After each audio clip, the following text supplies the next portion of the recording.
দর্শক, পাহাড়ের উঁচুতে মোটরসাইকেল নিয়ে কে উপরে উঠতে পারে, কার শক্তি আছে, কার সামর্থ্য আছে দেখা যাবে আজকে এই প্রতিযোগিতায়। যারা অংশগ্রহণ করেছে তাদের মধ্যে কে সাহসী, কে বড় পরিশ্রমী জানা যাবে আজকে।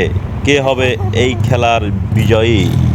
এরকম ভিডিও আপনি দেখতে চাইলে আপনি চ্যানেলটি সাবস্ক্রাইব করে রাখুন পরবর্তী ভিডিও দেখার জন্য, এবং লাইক শেয়ার কমেন্টস করে জানিয়ে দিন ভিডিওটি আপনার কেমন লেগেছে। ধন্যবাদ বন্ধুরা, সবাইকে আসসালামু আলাইকুম।